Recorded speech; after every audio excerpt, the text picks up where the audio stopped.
Civilization did not begin with freedom. It began with fear. Fear of hunger, fear of darkness, fear of the other standing beyond the fire at night. And from that fear, culture was born not as art, not as beauty, but as instruction. Do this or die, follow this or disappear, belong or be erased, long before laws, before nations, before flags. Civilization was a quiet agreement: we survive only if we obey. And from that moment, humanity started trading instinct for structure. Every era that followed did not break this contract, it only refined it. We like to imagine history as progress, as a straight line, moving upward from caves to cities, from tribes to technology. But what if that line is not pointing toward freedom? What if it is pointing toward efficiency? What if civilization did not liberate the human being, but trained it, shaped it, disciplined it, taught it when to speak, when to stay silent, what to desire, what to fear, and most importantly, what to accept as normal? The ancient world demanded obedience through survival. The fields had to be worked. The gods had to be pleased. The rules had to be followed, or the group would collapse. There was no illusion, there was no comfort in rebellion, only consequence. Later empires arrived and wrapped obedience in law. They told people, this is not force, this is order, this is not control, this is civilization. And people believed it because order feels safer than chaos. Even when it cages you, the medieval world replaced law with faith. Truth was no longer discovered, it was inherited, and questioning was not curiosity. It was danger. Then came the awakening, the Renaissance, the age we love to celebrate as the rebirth of the human mind. But even then, the thinking human was allowed only as long as thought did not threaten structure. The body was freed in art, but the mind was still watched. The industrial age went further. It did not ask you what you believe, it asked what you produce. Time became measured, life became scheduled. The human being was no longer a soul in search of meaning, but a unit in motion valued by output, not by depth. And now today, we live in the most advanced civilization in history, surrounded by choice, surrounded by comfort, surrounded by endless information, and yet more aligned, more predictable, more guided than any generation before us. No guards, no chains, no decrees, just habits, algorithms, expectations. Culture no longer tells you what to do. It tells you who you are, and you repeat it willingly. Because belonging is easier than standing alone. Because comfort feels like safety, and safety feels like freedom. Civilization has changed its language, but not its intention. It no longer commands, it convinces, it no longer punishes, it rewards. And the most powerful moment in this entire history is not when people were clearly oppressed, but when they stopped noticing the pressure at all. This is not a story about technology or empires. This is a story about adaptation, about how humans slowly learned to fit into systems that did not love them, how obedience became responsibility, how silence became maturity, how survival instincts were repackaged as culture and sold back to us as progress. And the question that has followed us from the first fire to the glowing screens in our hands is still unanswered. Did civilization make us better or just quieter? As culture changed, humans did not become free. They became better at adapting, and this adaptation did not arrive suddenly. It crept in quietly, generation after generation, until it stopped being noticed. Freedom was never violently removed. Instead, it was gently redefined, reshaped into something safer, something manageable, something that would not disturb the order of things. In early human societies, adaptation was survival. You followed the rhythm of nature, the rules of the tribe, the customs of the group, because disobedience meant isolation, and isolation meant death. There was no illusion of choice and no romantic idea of freedom. There was only belonging or extinction, and adaptation made sense. It kept you alive, but as societies grew larger and more complex, Adaptation stopped being only about survival and started becoming about stability. Rules multiplied, rituals formed not to question the world, but to explain it, to fix it into predictable shapes. Culture emerged as a system of repetition. Do this, believe this, honor this, fear that, and over time, repetition hardened into normality. What was once chosen became expected. What was once questioned became tradition, and what was once feared became sacred. Empires later refined this process. They understood that controlling behavior was easier than controlling bodies. Laws replaced raw force. Obedience was framed as order, and order was framed as civilization. People were told that freedom existed inside the system, not outside it, and most accepted this because chaos is terrifying and structure feels protective even when it restricts you. The medieval world deepened adaptation further by merging culture with faith. Truth was no longer something you searched for. It was something you inherited. Obedience was no longer just practical. It was moral. Questioning was no longer curiosity. It was sin, and adaptation became virtue. The good person was the obedient person, the faithful person, the quiet person. Then came the age of reason, the Renaissance, the Enlightenment moments. We celebrate as humanity waking up. But even these awakenings had boundaries. Thinking was encouraged only until it threatened power. Creativity was praised only while it remained harmless, and adaptation adjusted again. The individual was allowed to think, but not to disrupt. The industrial age transformed adaptation into routine. Time was measured. Lives were scheduled. Efficiency replaced meaning. Humans adapted to machines. Not the other way around, waking at the same hours, moving at the same pace, living by the same clock. Freedom was redefined once more, not as control over life, but as access to comfort. You were free if you could survive within the system, and adaptation was praised as responsibility. Then modern civilization arrived, quieter, smoother, more persuasive than anything before. It no longer needed to command or punish it, only needed to guide desires. Culture stopped telling people what to do and started telling them who they were. Identity replaced belief. Preference replaced value, and adaptation became internal. People no longer needed to be forced to comply. They learned to do it themselves, through habits, through expectations, through fear of exclusion. Freedom became the ability to choose between options that were already prepared. Individuality became a style, not a stance, and rebellion became a product sold back to those who felt trapped. And the most profound shift happened here. People stopped asking whether they were free and started asking whether they were comfortable, because comfort feels like safety, and safety feels like freedom even when it is not. Adaptation reached its final form when it stopped feeling like surrender and started feeling like common sense. People learned to call silence maturity, obedience, realism, and compromise. Wisdom culture succeeded not by breaking the human spirit, but by teaching it to bend until bending felt natural. And now we stand in a world more advanced than any before it, with endless information, endless choices, endless voices, and yet we move in predictable patterns. Think within acceptable limits, and fear standing alone, more than being wrong. Culture did not make us free. It made us functional. It taught us how to fit, how to cope, how to endure. And the question that remains is not whether civilization changed us. It clearly did. The question is whether we still remember what freedom was supposed to feel like before adaptation became our greatest skill. From ritual to routine, how culture changed us is not a story of sudden transformation, but of slow erosion. Rituals were once conscious acts performed with awareness, intention, and meaning.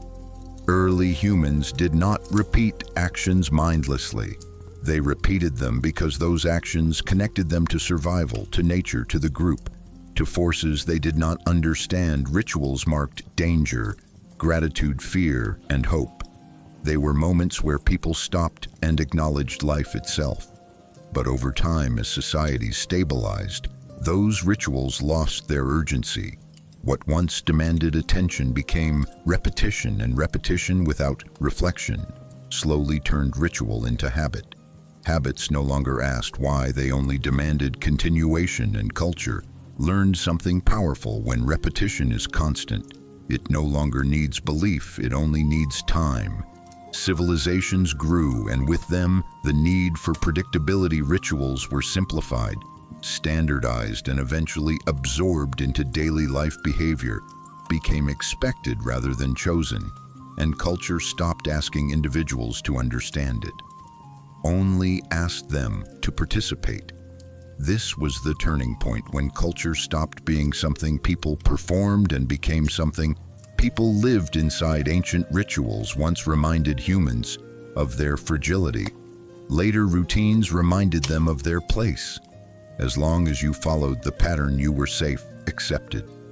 Invisible deviation became the real danger. Empires mastered this transformation. They took sacred acts and turned them into civic duties, loyalty oaths, daily customs, social hierarchies, all inherited, all unquestioned. Ritual meaning was replaced by routine compliance. People no longer needed to believe deeply, they only needed to behave correctly, and culture became less about shared understanding and more about shared behavior. The medieval world intensified this shift. Rituals were everywhere: prayers, gestures, holidays, confessions, but their repetition was no longer personal. It was mandatory routine. Obedience was dressed as virtue, and habit was confused with faith. People learned to move through life, performing actions whose meanings they no longer examined, and this performance created stability, but it also created silence. When the Renaissance arrived, it appeared to challenge this structure. It celebrated the individual, the mind, the body, art, and reason. But even this rebellion quickly became routine. Thinking was allowed, but only within safe boundaries. Creativity flourished, but only where it did not disrupt order.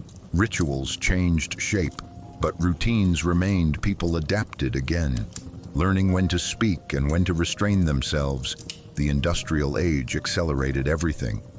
Rituals disappeared almost entirely, replaced by schedules, clocks, shifts, alarms, workdays, and weekends. Life itself became routine, measured, divided, optimized. Repetition reached its peak.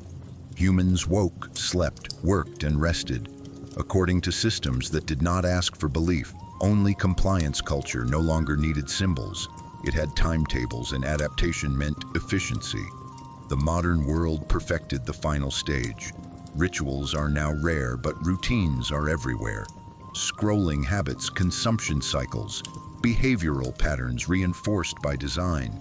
Culture no longer teaches values, it teaches behavior, subtly shaping attention, desire, and identity. People repeat actions thousands of times without noticing them. Liking, sharing, buying, responding, reacting. Culture does not command it. Nudges, and the most powerful routine is the one you believe you chose. Rituals once slowed people down. They forced reflection. They reminded humans that actions had meaning. Routines do the opposite. They speed life up.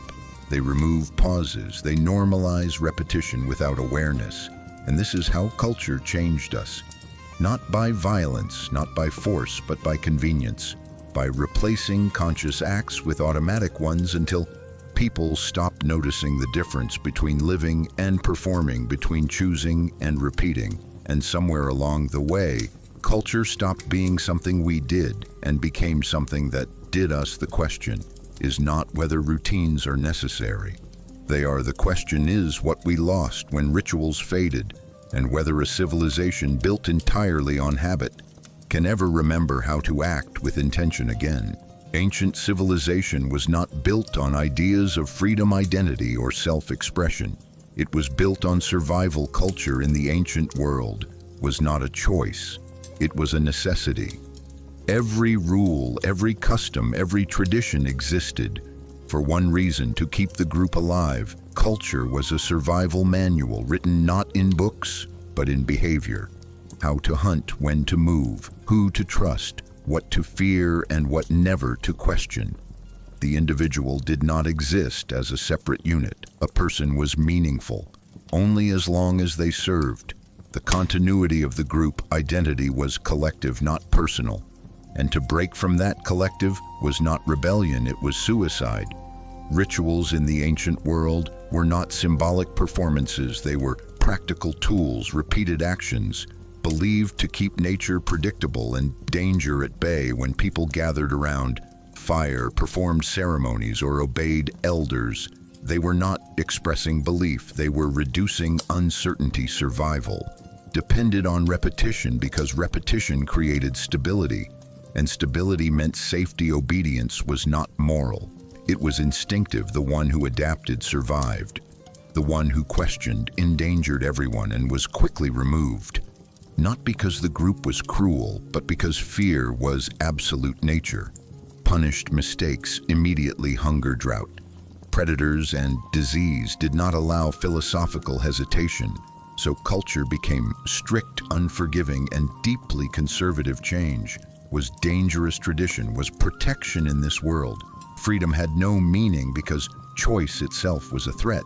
Choosing differently risked breaking patterns that kept the group alive. Ancient humans did not ask, "Who am I?" They asked, "Where do I belong?" And belonging came with rules that were followed without reflection. Elders, gods, ancestors, and myths all served the same function. They anchored behavior and discouraged deviation.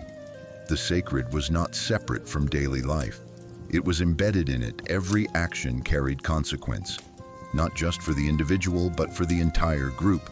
And this collective pressure shaped the human mind. Adaptation became the highest virtue. Silence became wisdom, conformity became intelligence, and those who fit survived long enough to pass these traits on. This is where the foundation was laid. Culture equaled survival, obedience equaled life, and deviation equaled death. And although centuries would pass and civilizations would rise and fall, this ancient equation never fully disappeared. It only changed its language. The fears softened, the rituals transformed, but the core lesson remained deeply embedded in human psychology. Survive first, question later. And this instinct would follow humanity into every future civilization long after the original dangers were gone. Freedom is often spoken of as if it has always existed as a natural human state, something buried inside us waiting to be reclaimed.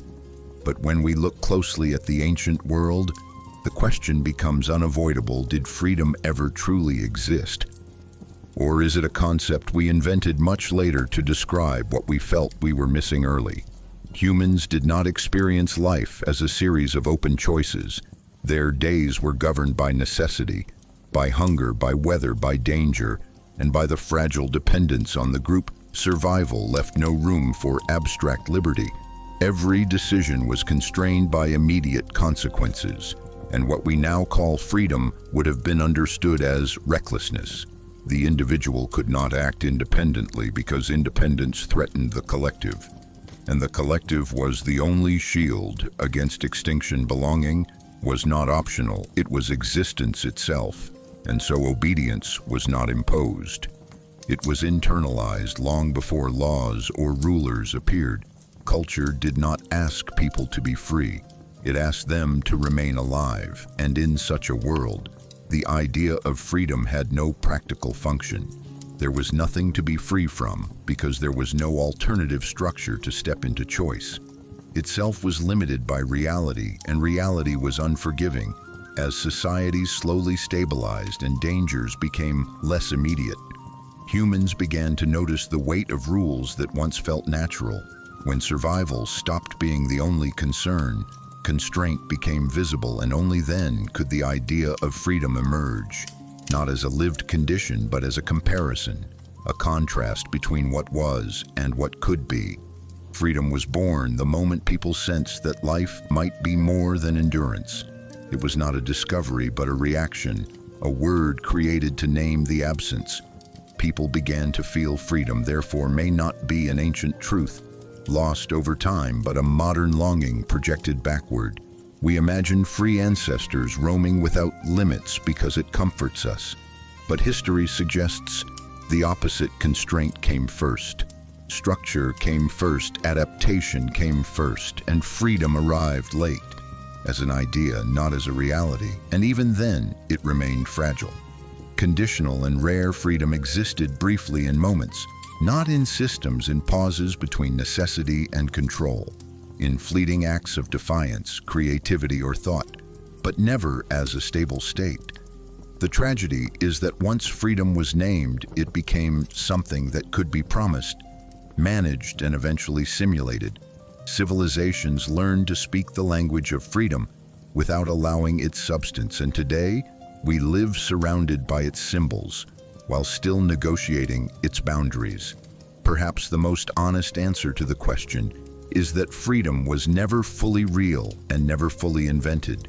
It is a tension, a desire that appears whenever humans sense that their lives are being shaped more than chosen. And the fact that we keep asking this question across centuries may be the clearest sign that freedom has always been incomplete. Not a memory we lost, but an ideal we keep reaching for and failing to hold. In the ancient classical world, culture took a decisive turn.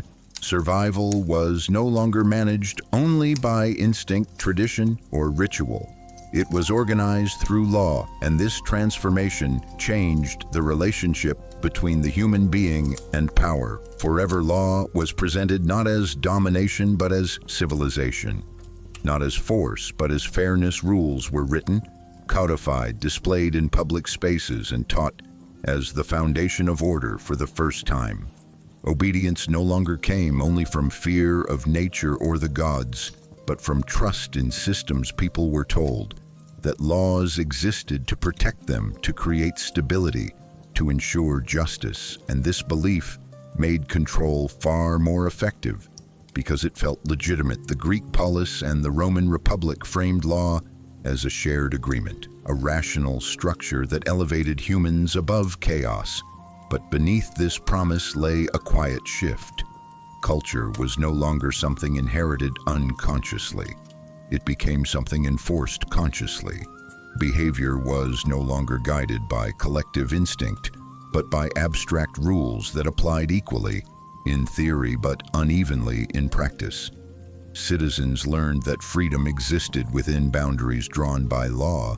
You were free as long as you remained inside the framework, and those boundaries quickly became invisible because they were normalized. Law did not feel like restriction, it felt like order, and order feels safe. Especially when contrasted with disorder, punishment was no longer immediate or personal. It was procedural, distant, institutional. This distance softened resistance. People did not feel oppressed, they felt governed, and governance was celebrated as progress over barbarism. But this progress carried a cost. Moral responsibility began to shift from the individual to the system. People no longer asked, "Is this right?" They asked, "Is this legal?" And culture slowly absorbed this logic. Justice was no longer an internal compass. It became an external reference. The law decided what was acceptable, what was punishable, and what was ignored. And once behavior aligned with legality, conscience became secondary. Adaptation changed again. It was no longer about survival or faith, but about compliance. Knowing the rules, navigating them, using them when possible, avoiding them when necessary. Law rewarded those who mastered its language, not those who questioned its purpose, and culture praised this mastery as intelligence, wisdom. Citizenship rebellion was no longer framed as danger to survival, but as danger to order. And order became sacred even when it preserved inequality. Slavery could exist within a legal system and still be called civilization. Conquest could be justified through law and still be called peace because legality masked violence with procedure. The most powerful outcome of this era was psychological. People learned to internalize law. They began to regulate themselves even when no authority was present. because culture taught them that law was morality and morality was stability.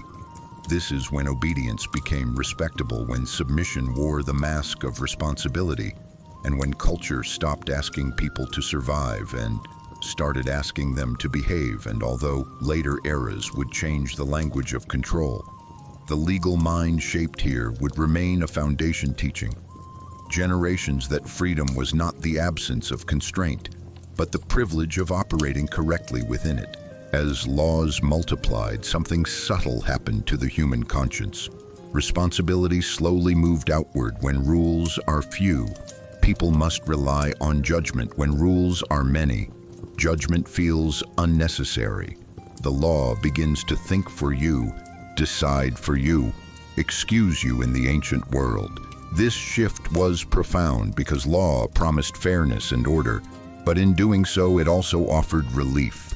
Relief from moral burden. People no longer had to ask what is right.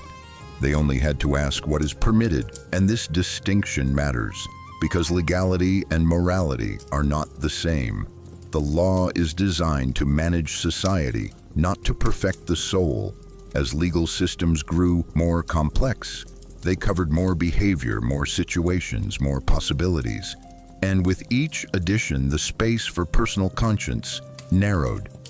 Not because people became evil, but because they became comfortable. When an action is legal, it feels justified even when it harms.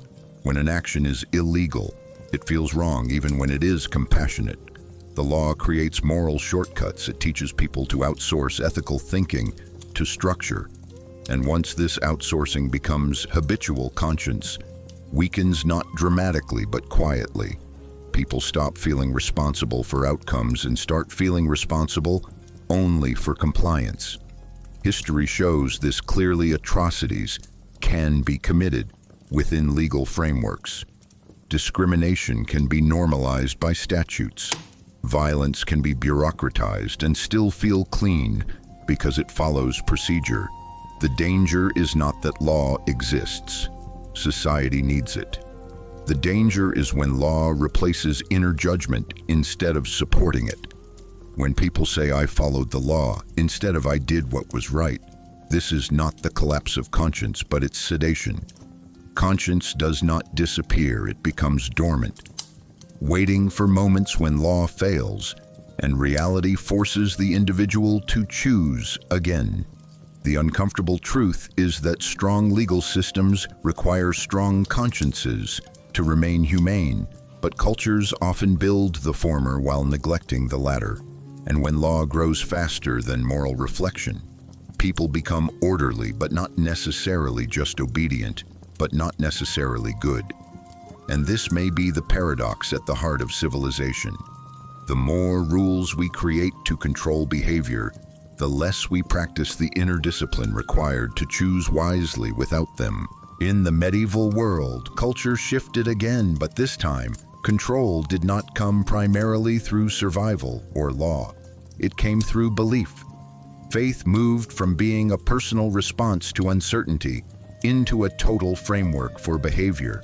Truth was no longer something to be discovered through experience or reason. It was something received, inherited, and protected. Belief systems did not merely explain the world. They organized it. They told people who they were, where they belonged, what they owed, and what they must never question.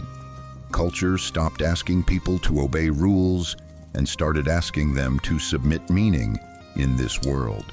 Morality was no longer negotiated internally. It was defined externally by sacred authority. And this changed the human psyche profoundly. When belief governs behavior, conscience no longer needs to struggle. Doubt becomes dangerous, curiosity becomes suspicion, and obedience becomes virtue. The good person is not the questioning one, but the faithful one. Faith offered comfort in a harsh world. It promised order in chaos and salvation beyond suffering. But it also removed the burden of choice. When truth is absolute, there is no need for moral wrestling. Actions are judged not by their consequences, but by their alignment with doctrine and culture. Reinforce this alignment through ritual repetition, Prayer, confession gestures, holidays, all performed daily, weekly, yearly, until belief became muscle memory. People learned how to act holy even when they no longer reflected on why power understood this deeply. Religious authority and political authority merged, reinforcing each other. Kings ruled by divine right laws carried sacred weight, and resistance was framed not only as treason but as heresy. This made control nearly invisible because it felt righteous punishment was no longer cruelty. It was correction. Souls were being saved, order was being preserved, and violence could be justified as love for truth. In such a system, adaptation reached a new level. Humans adapted not only their behavior but their inner voice. They learned to silence doubt before it surfaced, to fear their own thoughts, and to measure themselves constantly against an ideal they could never fully reach. Guilt became a tool stronger than force, because it followed the individual everywhere. Culture no longer needed surveillance. People watched themselves. Faith replaced law, not by eliminating rules, but by internalizing them deeply. Obedience no longer required enforcement. It was performed willingly in the name of goodness, and this era left a lasting imprint. Even after its structures faded, the habit of surrendering judgment to authority, the fear of questioning shared truths, the comfort found in ready-made answers, all survived long beyond the medieval period. Belief had proven that the most effective way to shape behavior was not to control the body but to define the meaning of right and wrong itself. And once culture achieved that level of influence, freedom did not vanish. It simply became sinful to desire. When humans handed thinking over to God, the first thing they felt was relief. Not because life became easier, but because uncertainty became bearable. The medieval world was shaped by constant insecurity. Disease, famine, war, and sudden death surrounded everyday life, and the human mind searched desperately for stability. Faith offered a framework that did not ask people to understand the world, only to trust it, and this trust removed a heavy burden. The burden of endless questioning, of moral doubt, of trying to make sense of suffering alone when answers were believed to come from a divine source. The individual no longer carried full responsibility for meaning. Truth and judgment existence stopped feeling random and began to feel guided. And in that sense, surrendering thought did bring comfort. But this comfort was not neutral. It reshaped the inner life profoundly. Once truth was considered absolute, thinking itself became dangerous. Curiosity was no longer a virtue, but a temptation. Doubt was not a step toward understanding, but a sign of weakness or corruption. And so the mind learned to rest by avoiding conflict rather than resolving it. People were taught that peace came from acceptance, not exploration. And over time, this lesson became internalized. Faith did not only organize beliefs, it organized emotions, fear, guilt, hope, and desire.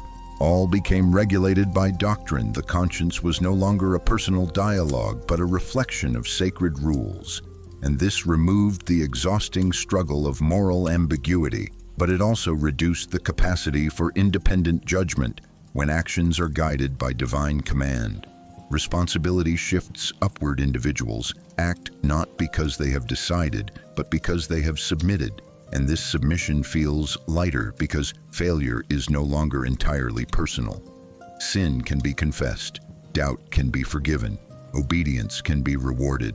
The system absorbs anxiety and returns reassurance, but at the same time, it conditions the mind to associate safety with agreement and danger with thought.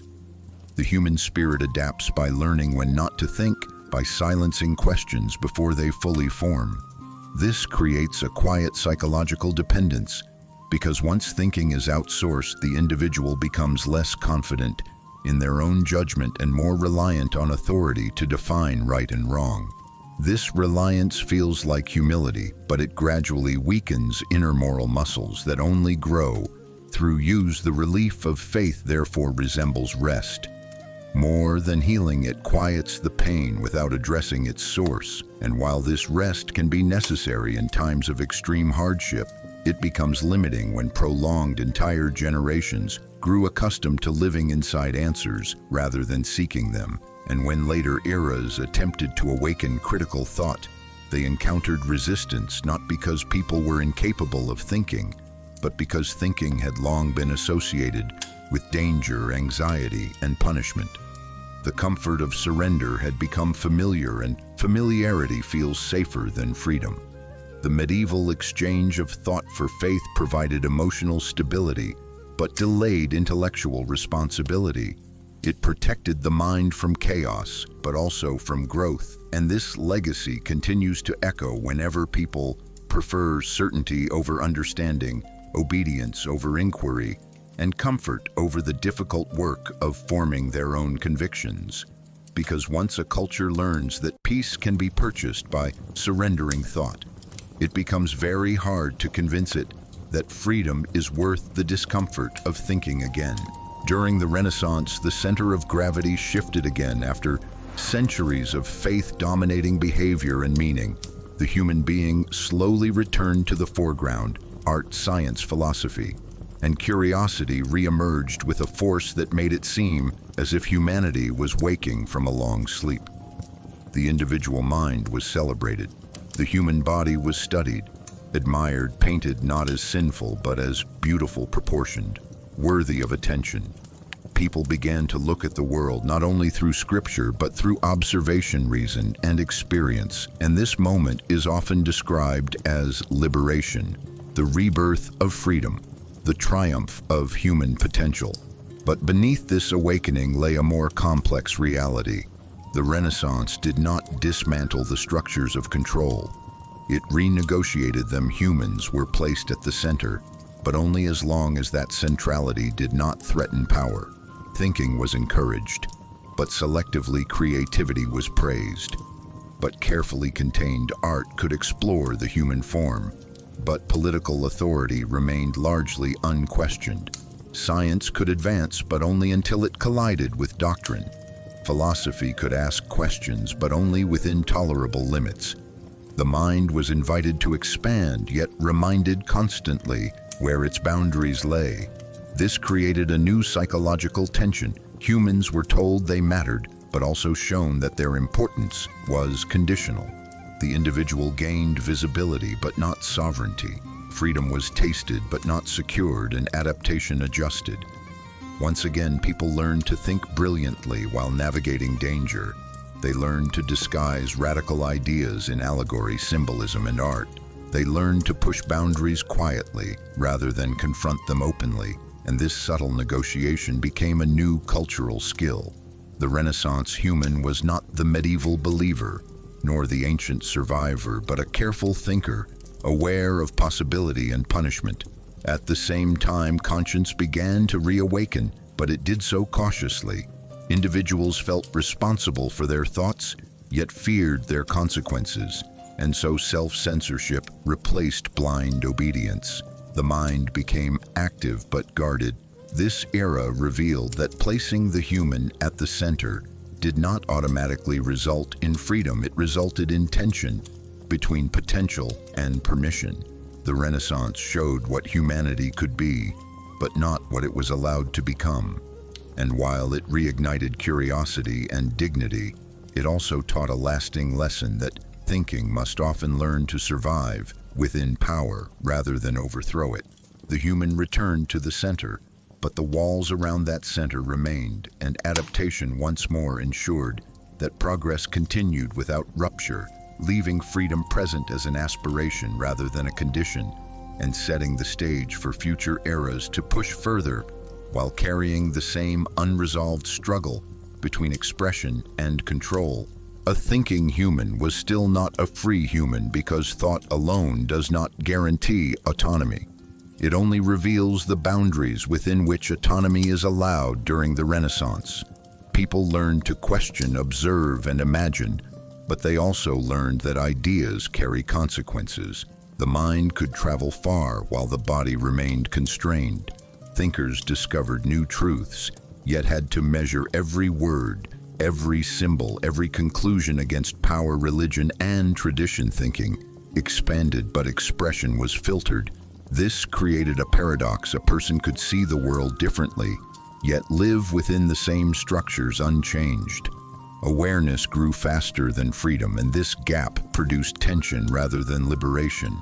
Many thinkers lived double lives, outwardly compliant, inwardly radical, adapting, not by surrendering thought, but by hiding it. Culture rewarded intelligence that knew when to stop speaking, and punished honesty that moved too quickly. Thinking therefore became a private act, while obedience remained public. The individual gained an inner world, but did not gain control over the outer one.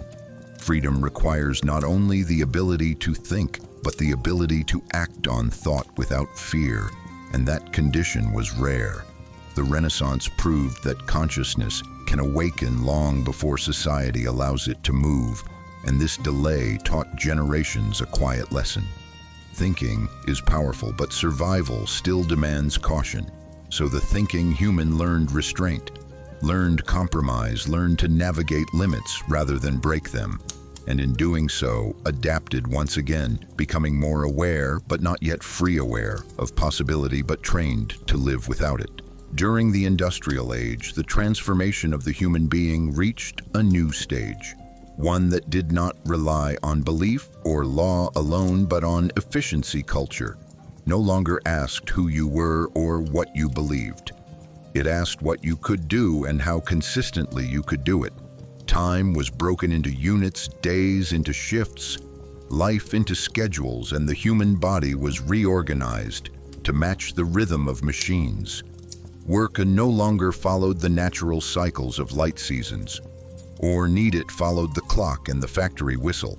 And this mechanical order reshaped the human mind as deeply as it reshaped cities. People adapted by learning to suppress instinct, fatigue, emotion, and reflection.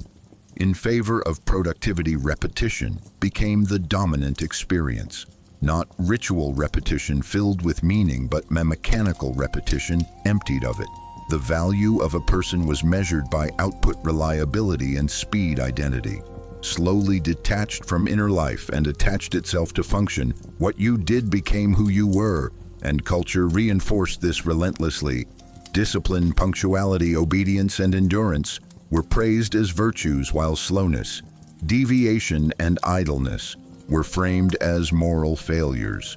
Freedom was redefined again, not as control over one's life, but as the ability to survive within the system. Through wages, comfort, and predictability, people were told they were free because they could work, choose employment, consume goods. But this freedom was conditional and narrow. The structure of life itself was no longer negotiable. The industrial system did not need belief or loyalty. It needed consistency, and humans adapted perfectly.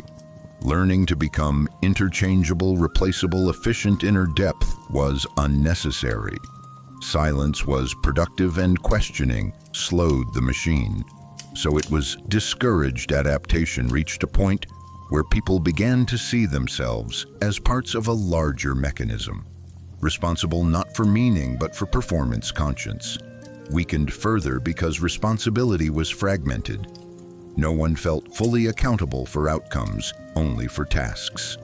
Assigned suffering became abstract, distant, spread across systems, and justified by necessity. The greatest achievement of the industrial age was not technological, it was psychological. Humans learned to live as functions. Without constantly feeling the loss, they learned to find pride in productivity, identity in occupation, worth in endurance, and this training left a lasting imprint. Even beyond factories, modern life still rewards efficiency over reflection, speed over depth, and compliance over autonomy. The industrial age taught culture that control does not require force or faith.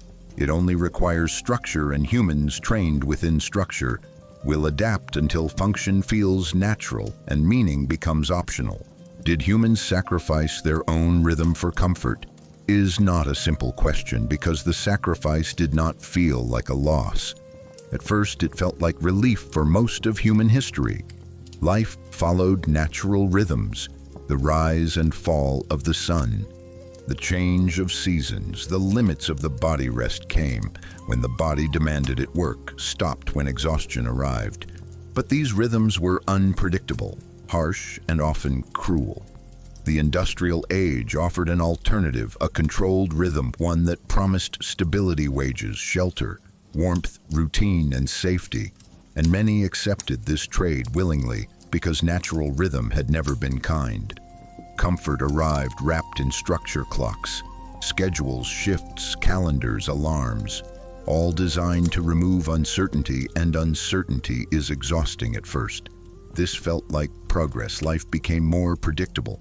Hunger, less constant; survival, less fragile. But in accepting this order, humans began to move against their own biological and psychological tempo, waking when machines required, not when bodies were ready, working at speeds set by systems, not by capacity, resting according to permission, not need, and over time the body adapted. But adaptation is not the same as harmony. It is endurance. The human organism learned to function under imposed rhythm, but it paid for this with fatigue, anxiety, disconnection, and a quiet sense of inner acceleration. Comfort masked these costs because comfort numbs discomfort and routine normalizes strain. People stopped asking whether the rhythm suited them and started asking how to survive within it. Culture praised those who could endure longer, faster, more consistently, and framed this endurance as discipline, maturity, and success. Slowly, the natural signals of the body, hunger, rest, curiosity, boredom, were overridden by external demands and internalized expectations.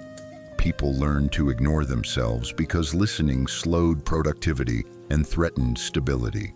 The tragedy is not that humans lost their rhythm entirely, but that they forgot it ever belonged to them. When comfort depends on compliance, rhythm becomes a liability, pauses become inefficiency, slowness becomes failure, and rest becomes guilt. Modern life continues this pattern. Even outside, factories, screens accelerate attention.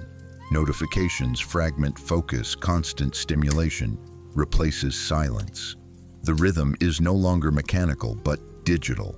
Yet the effect is similar. Humans move faster than they can process and call this normal. The sacrifice, therefore, was not dramatic, it was subtle. People traded rhythm for reliability, traded instinct for schedule, traded presence for predictability, and because the exchange reduced immediate suffering, it felt reasonable, but something essential was dulled. The ability to move at one's own pace, to feel time rather than manage it, to exist. Without constant optimization, comfort did not destroy human rhythm. It convinced humans to suppress it. And the longer this suppression continues, the harder it becomes to remember that another way of living ever existed. And perhaps the most revealing sign of this loss is how uncomfortable stillness feels today, how silence creates anxiety, how unstructured time feels wasted, because a civilization that has trained people to abandon their own rhythm will always struggle when nothing is telling them what to do next. In the modern era, culture no longer announces itself. It no longer arrives as law, scripture, ritual, or factory whistle. It operates quietly, invisibly woven into everyday life, so deeply that it is rarely recognized as culture at all. Modern culture does not tell people what to do. It tells them what to want, how to feel, and who to be. And because these messages are subtle, personalized, and constant, they feel natural rather than imposed power. No longer needs symbols or force. It functions through design, convenience, and repetition, shaping behavior without demanding obedience. The rules are not written, they are absorbed. Preferences replace commands, and habits replace rituals. People do not feel controlled because control now feels like choice. This is the most advanced form culture has ever taken, because resistance requires awareness, and awareness requires noticing something that has been normalized. Culture today hides inside interfaces, algorithms, trends, expectations, and social feedback loops. It teaches behavior by rewarding attention, visibility, approval, and belonging. Rather than by punishing deviation, people adapt automatically, adjusting speech, opinions, identities, and even emotions to fit invisible standards. The fear is no longer exile or punishment. It is irrelevance, exclusion, silence. Culture does not say you must conform. It says, if you do not, you will disappear.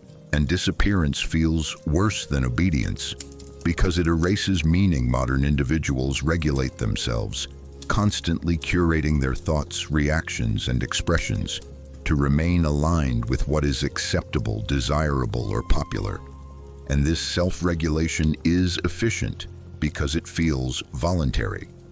People believe they are expressing themselves while simultaneously narrowing themselves.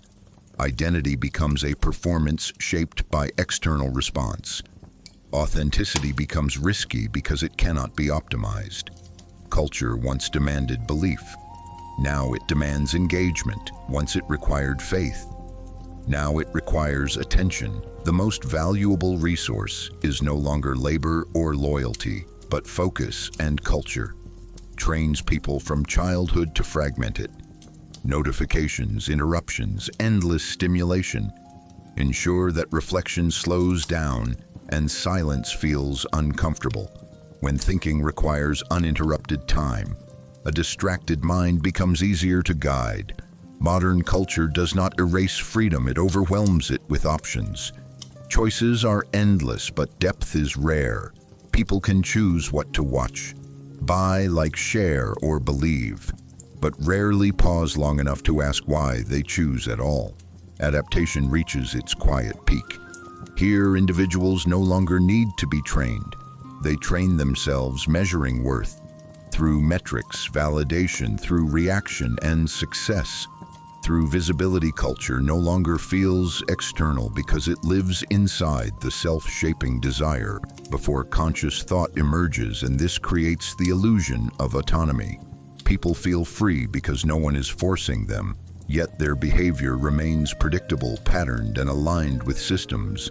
They do not control. The most unsettling truth of the modern era is that culture succeeded not by dominating the human mind, but by merging with it. When norms feel personal preferences, when expectations feel like identity, and when conformity feels like self-expression, resistance becomes confused and freedom becomes difficult to define because there is no clear enemy to oppose, only a seamless environment that gently guides every step. And the final question of this era is not who controls culture, but whether humans can still recognize it when it no longer looks like control at all. The most powerful culture is the one you do not feel, because it does not confront you. It does not announce itself as authority, and it does not demand obedience through fear or punishment. Instead, it settles into everyday life so smoothly that it becomes indistinguishable from reality itself. This kind of culture does not tell you what to do. It teaches you what feels natural. It shapes your instincts before you have time to question them. And by the time you notice its influence, your behavior has already adapted. Culture like this does not rely on visible rules because it no longer needs them. It works through habits, routines, expectations, and unspoken agreements that guide action without ever appearing as force. When something feels normal, it escapes scrutiny. People rarely question what everyone else accepts. An invisible culture understands this deeply. It hides in language, in humor, in trends, in what is praised and what is ignored. It trains people not by instruction, but by repetition, until repetition becomes preference, and preference becomes identity. When culture operates invisibly, resistance becomes difficult because there is nothing clear to oppose. There are no chains to break, no laws to defy, only a subtle sense that certain thoughts feel out of place, certain behaviors feel risky, and certain questions feel unnecessary. This quiet pressure is far more effective than open control, because it convinces individuals that conformity is self-expression and adaptation is maturity. People begin to regulate themselves long before any external authority intervenes, measuring their worth through approval, adjusting their voice to fit acceptable tones, filtering their thoughts. To avoid friction, culture no longer has to suppress dissent. It simply makes dissent feel awkward, irrelevant, or extreme. And this creates a population that is orderly without being forced, aligned without being commanded, obedient without being aware. The most powerful effect of invisible culture is psychological. It reshapes desire itself. People stop wanting what disrupts the system and start craving what sustains it. Comfort becomes virtue, efficiency becomes morality, and speed becomes intelligence. Slowness, reflection, and silence begin to feel suspicious because they resist optimization culture.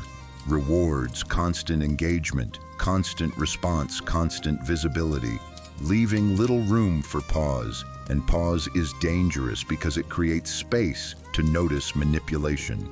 This is why invisible culture fills every gap with noise, screens, notifications, updates, endless content. Because silence invites awareness, and awareness threatens control. When culture becomes internal, it no longer needs to persuade it, pre-selects choices, limits imagination, and frames the world in advance. People believe they are choosing freely, but their options have already been shaped. Their attention already guided, their values already reinforced. The illusion of autonomy remains intact, because autonomy feels present when choice exists, even if those choices are narrow, repetitive, and predictable. This is not a culture that breaks the human spirit. It is one that slowly redirects it until alignment feels voluntary and resistance feels exhausting. And perhaps the most unsettling truth is that invisible culture does not remove freedom by force. It dulls the desire for it. When people stop noticing what shapes them, they stop asking whether another way of living is possible, and culture reaches its highest power, not when it dominates openly, but when it disappears completely, leaving behind a world where people live inside systems they no longer recognize as systems and defend them, not because they are just, but because they feel like life itself. You are no longer told what to do.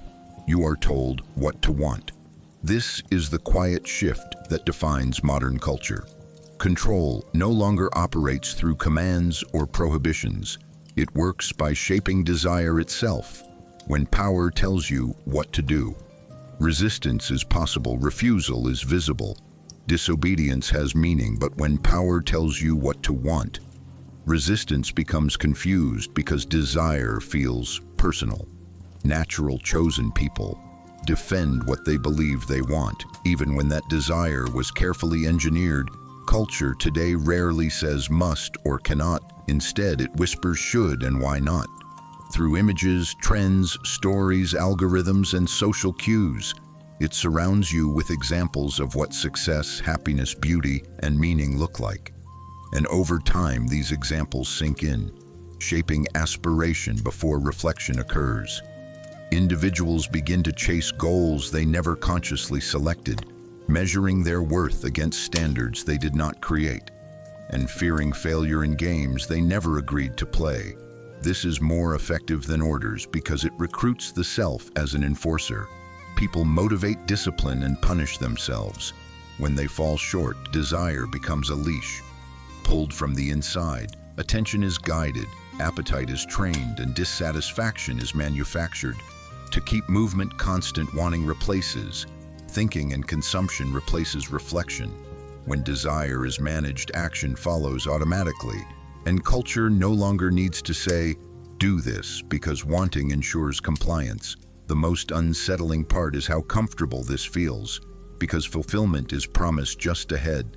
Satisfaction always delayed, always purchasable, always optimized, and in chasing it, people rarely stop to ask who decided this was worth wanting. At all the danger of being told what to want, is not that you lose choice, but that choice becomes circular. You move freely, but only within a path already drawn.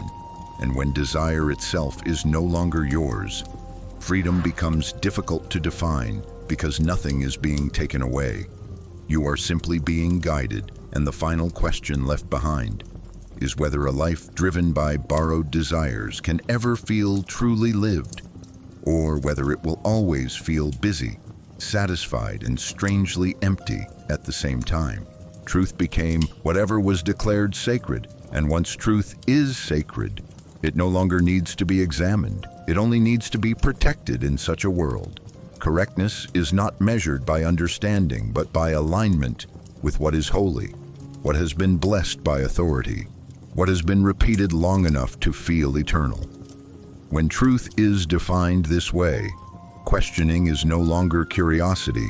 It is risk, because a question does not simply seek an answer. It threatens the structure that depends on certainty to survive.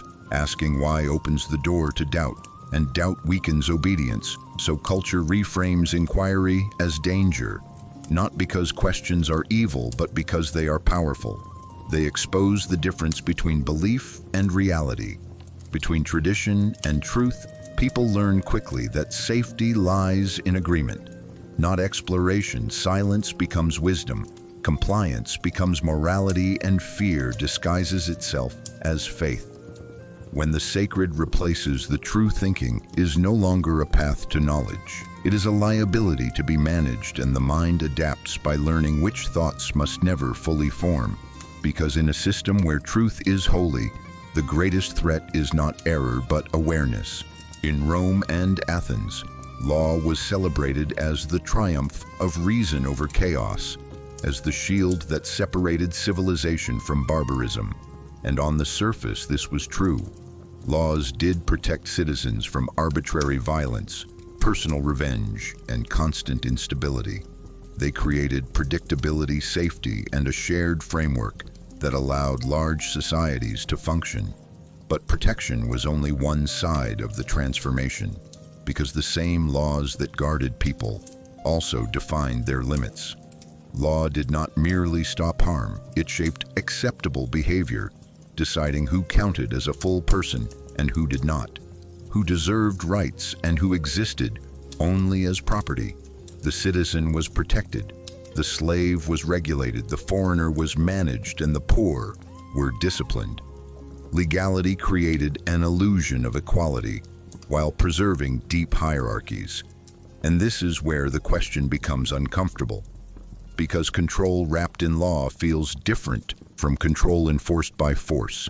People obey, not because they fear immediate punishment, but because they believe the system is just. When obedience feels moral, resistance feels wrong. In Rome, law taught people that order was virtue and stability was sacred. In Greece, law trained citizens to see participation as duty, but participation itself was limited. Law protected those inside its definition and controlled those outside it. And over time, people learned to measure justice not by compassion or conscience, but by legality. Is this allowed? Is this forbidden? Is this permitted? And this shift quietly moved responsibility away from the individual and into the system. When something unjust happened, people could say it was legal and feel absolved. Law did not need to watch everyone because culture taught people to watch themselves. And that is the deeper power of ancient legal civilization. It reduced chaos but also narrowed moral imagination. It created safety but also normalized inequality. And it taught humanity a lesson that would echo for centuries, that a system can be orderly without being humane, and that laws can protect people while simultaneously teaching them how to obey without asking whether obedience itself is right. Citizenship in the ancient world was often described as freedom, but in reality it functioned more like a privilege granted to a limited group rather than a universal right to be a citizen. In places like Rome or Greece meant protection under the law, participation in political life, and recognition as a full human being within the system. But this status was not earned by virtue alone. It was inherited, restricted, and carefully guarded. Women, slaves, foreigners, and the poor lived under the same cities, yet outside the promise of citizenship. Their lives were regulated but not fully protected for them. The law did not represent freedom, it represented boundary citizenship. Therefore created a sharp divide between those who were free because they belonged and those who were controlled. Because they did not, freedom was not something one possessed naturally. It was something the system allowed you to experience under certain conditions. And this conditional freedom shaped culture deeply. People learned to equate belonging with liberty and exclusion with inferiority. The danger of this arrangement is subtle, because when freedom is experienced as a privilege, it becomes something to be defended rather than expanded. Citizens protect the system that grants them status, even when it oppresses others, because losing privilege feels like losing freedom itself. And so citizenship trained people to accept inequality as natural, to see hierarchy as order, and to mistake access for autonomy. This legacy persists today, whenever rights feel conditional, whenever belonging determines worth, and whenever people defend systems, not because they are just, but because they include them. The ancient question remains unresolved. Was citizenship ever meant to free the human being, or simply to organize society by rewarding obedience with inclusion? When justice became systematized, mercy did not disappear. It was displaced, pushed to the margins, treated as a weakness rather than a virtue. Systems are designed to be consistent, predictable, and impersonal because consistency creates order. But mercy is personal, situational, and human. It requires judgment, empathy, and the willingness to see the individual behind the rule. And this is precisely what systems try to eliminate. When justice becomes a mechanism, it no longer asks who is suffering or why, it asks only whether a rule was broken and how it must be applied. Mercy slows systems down. It introduces uncertainty and exceptions threaten structure. So mercy is gradually reframed not as humanity but as bias, not as compassion but as inconsistency. The system tells itself that fairness means treating everyone the same even when their situations are not the same. And in doing so, it absolves itself of moral responsibility. Once a punishment follows procedure, it feels justified even if it causes harm. The individual enforcing it can say, "The system decided, not me." And this is where mercy gets lost. Not because people become cruel, but because cruelty becomes distributed across rules, offices, protocols, and processes. No single person feels responsible for the outcome. Suffering becomes abstract paperwork, replaces faces, and justice becomes something that happens rather than something that is chosen. Mercy survives only in the gaps where individuals dare to interrupt the process, to see a human being instead of a case. But those interruptions are risky because systems punish deviation, even when it is compassionate. Over time, cultures trained by systems learn to distrust mercy. They fear it will undermine order, weaken authority, or invite chaos. And so mercy is preserved as an ideal praised in stories and sermons, but rarely practiced in institutions. Justice becomes efficient but cold, lawful but distant, orderly but incomplete. And the unsettling truth is that a society can be perfectly just by its own rules while being profoundly unmerciful to the people living under them. The question is not whether systems need justice. They do. The question is whether justice without mercy can ever truly serve humanity, or whether it inevitably transforms order into a polished form of indifference. The system does not ask you to obey. It asks you to fit in, and this distinction changes everything. Obedience is visible, it can be resisted. It creates clear lines between authority and the individual. But conformity is quiet, it feels voluntary, even reasonable. The system no longer needs to command because it shapes the environment. so that only certain behaviors make sense. Adaptation replaces submission. People adjust not because they are forced, but because deviation carries social cost, exclusion, loss of opportunity. Silence, invisibility, fitting in becomes survival. Not through fear of punishment, but through fear of being left behind.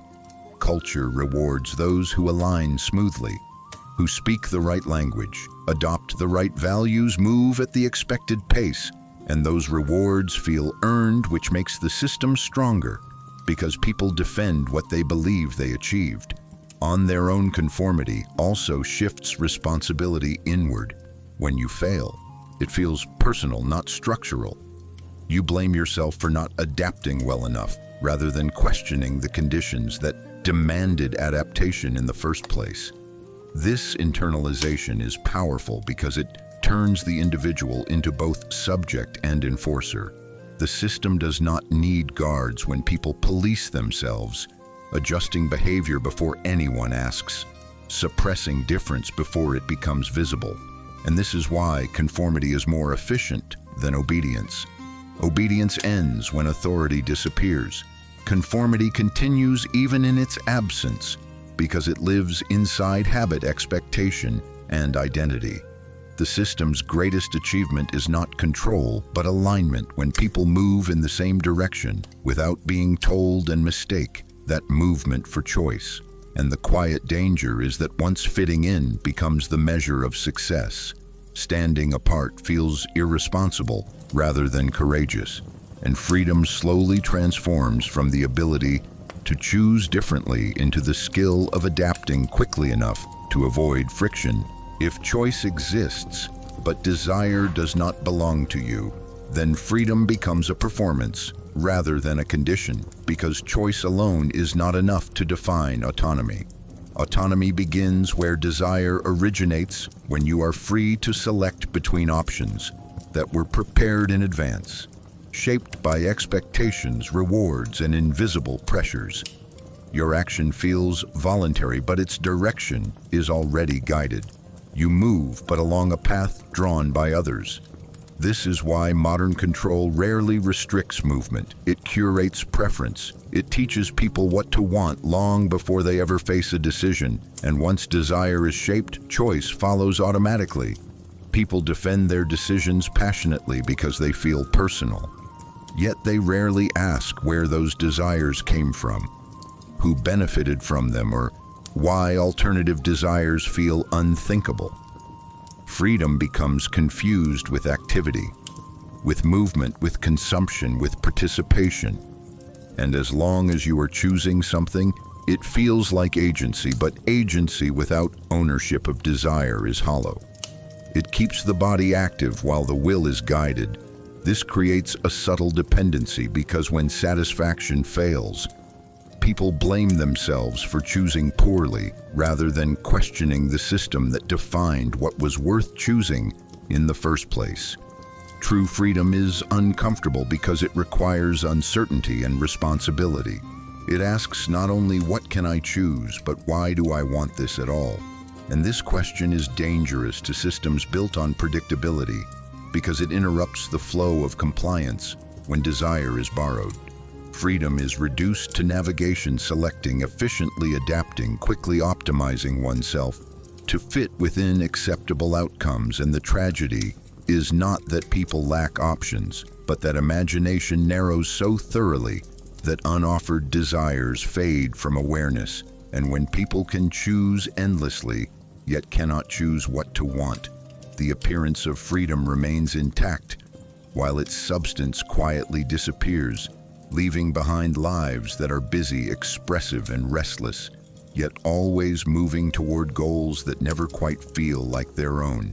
Power grows stronger as it becomes invisible, because what can be seen can be questioned, and what can be questioned can be resisted.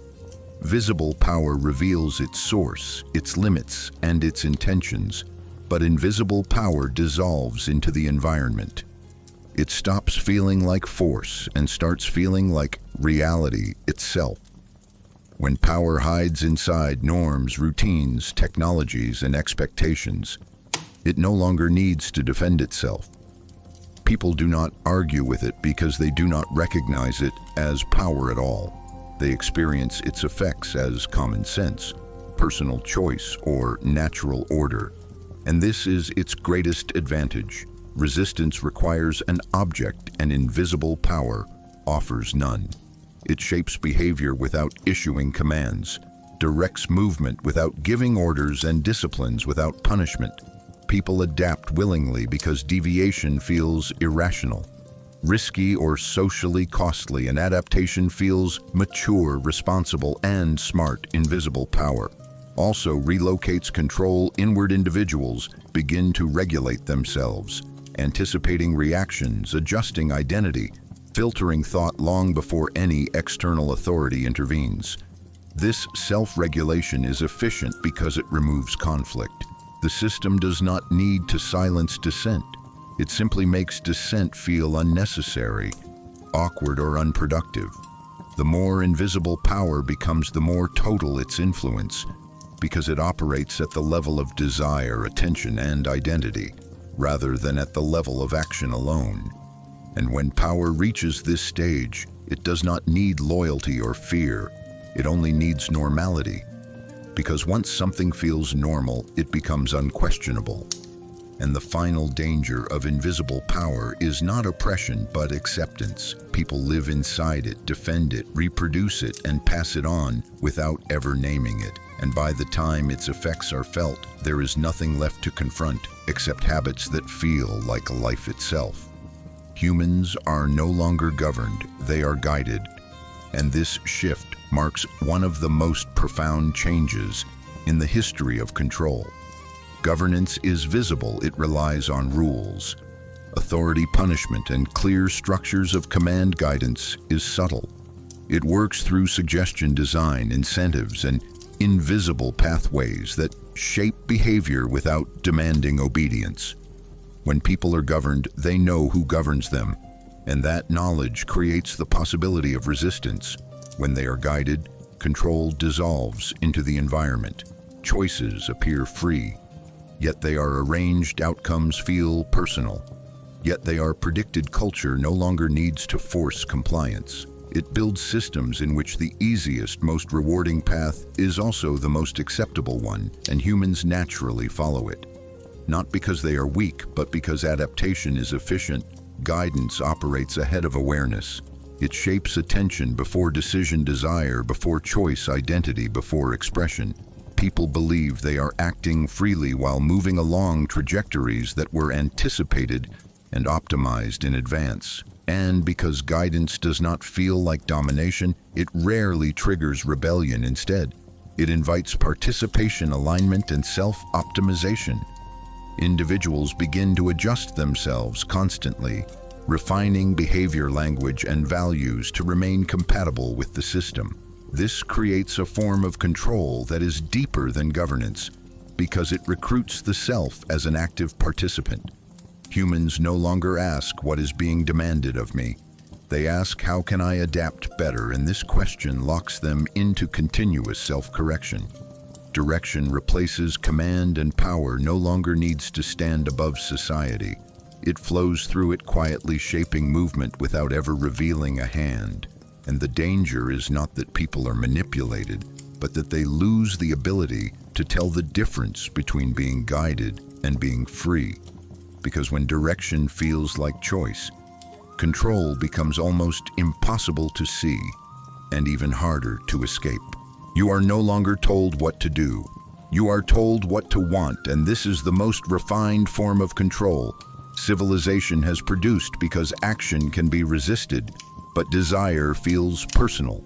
And once desire is shaped, compliance follows naturally, without force. In earlier systems, power relied on commands, laws, punishments, and prohibitions. People knew when they were being ordered, and that awareness left space for defiance. Even if it was dangerous, modern systems operate differently. They understand that the easiest way to guide behavior is not to restrict movement, but to design motivation. When people believe they are pursuing their own goals, they invest themselves fully defending those goals as expressions of identity. Culture today rarely uses the language of obligation. Instead, it uses aspiration, success, happiness, self-improvement, belonging, and fulfillment. These words do not constrain, they seduce, and through constant repetition, they begin to define what feels meaningful, long before any conscious decision is made. Individuals grow up surrounded by images of what a good life looks like, what success should resemble, what relationships should feel like, what bodies should be admired, and what futures should be desired. And because these images are everywhere, they stop feeling imposed. They feel obvious, natural, almost inevitable.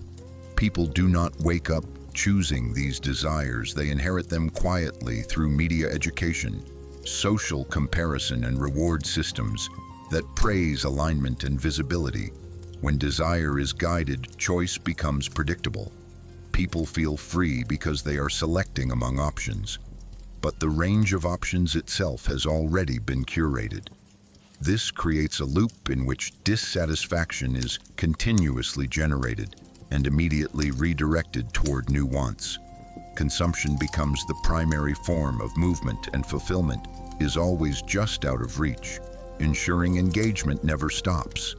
The system does not need to threaten or punish it, only needs to promise and delay desire, becomes a mechanism that keeps people busy, optimizing themselves, chasing approval, measuring worth, and fearing failure in games they did not design. When wanting replaces questioning, reflection becomes inefficient because it interrupts momentum, and momentum sustains the system.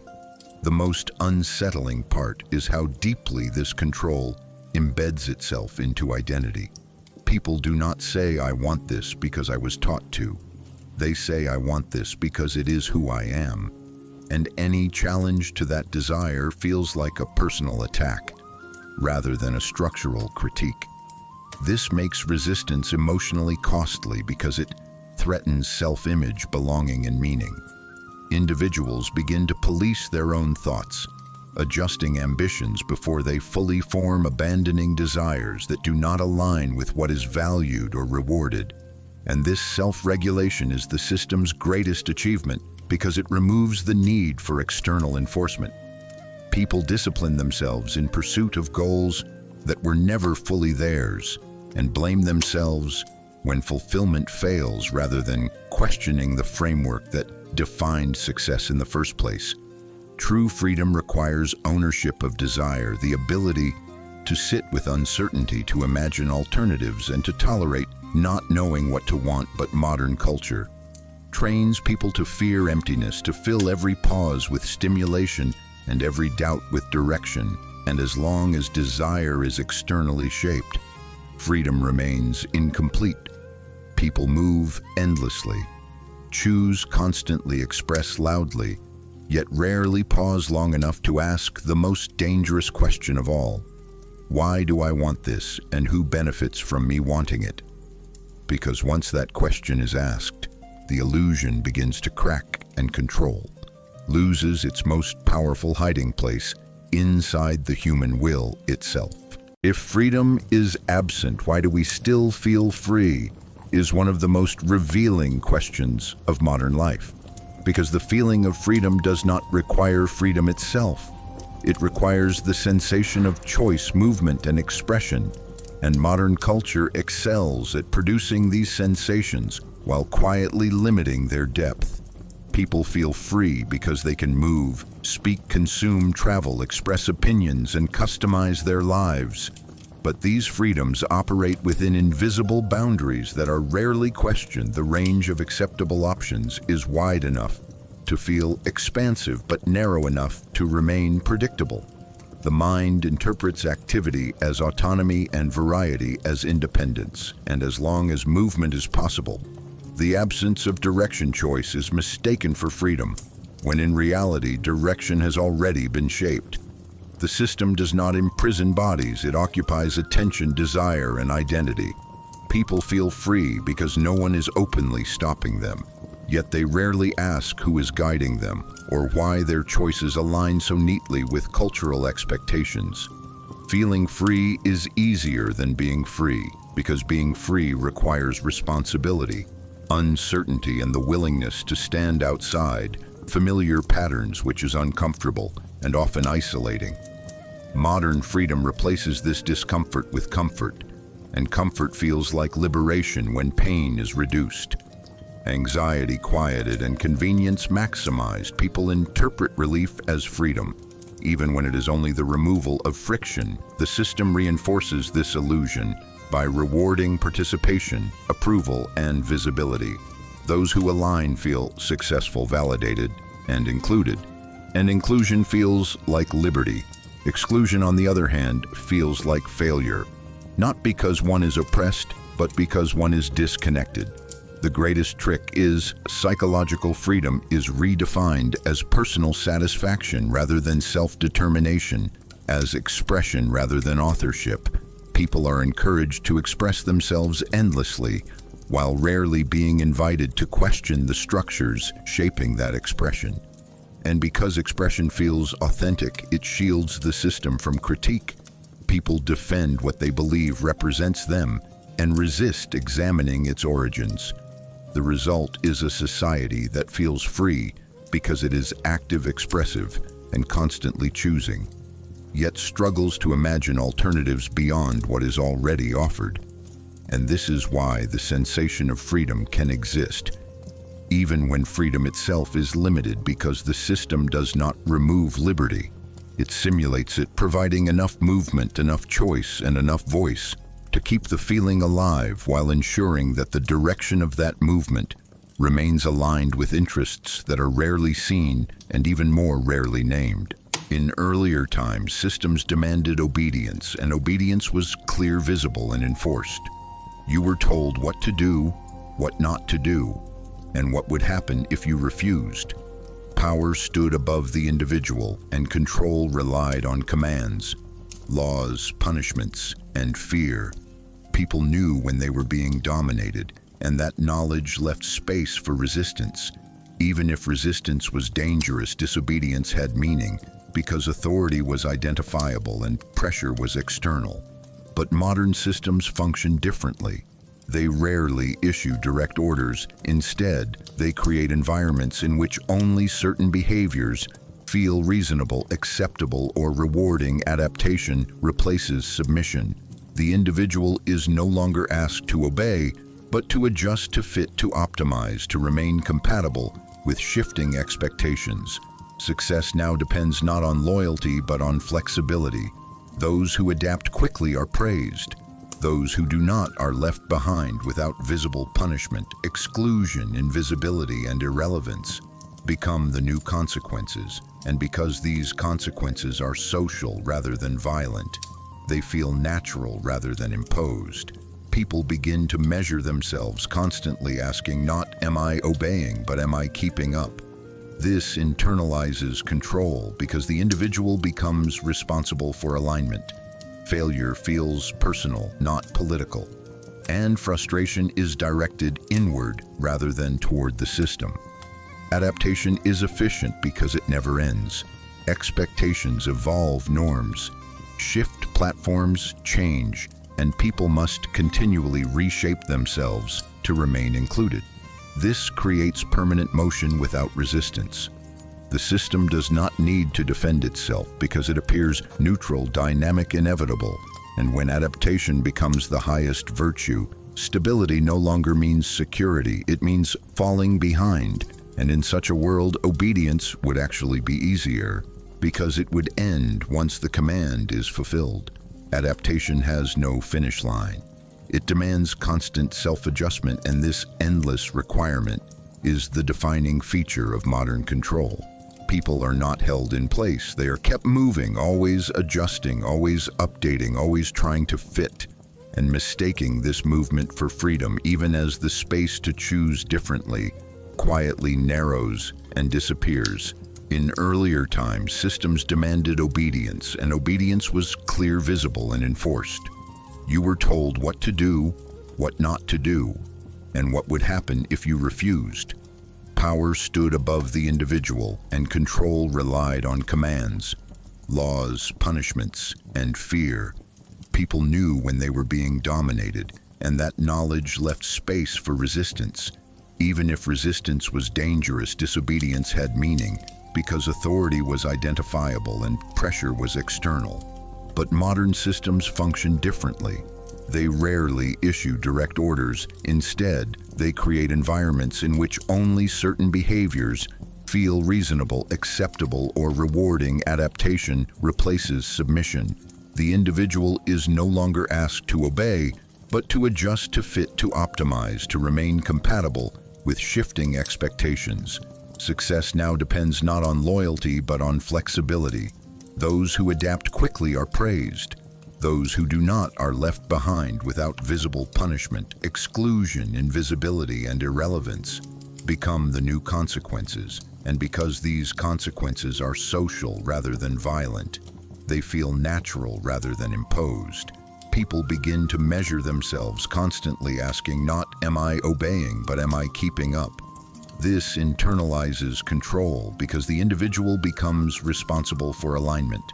Failure feels personal, not political. And frustration is directed inward rather than toward the system. Adaptation is efficient because it never ends.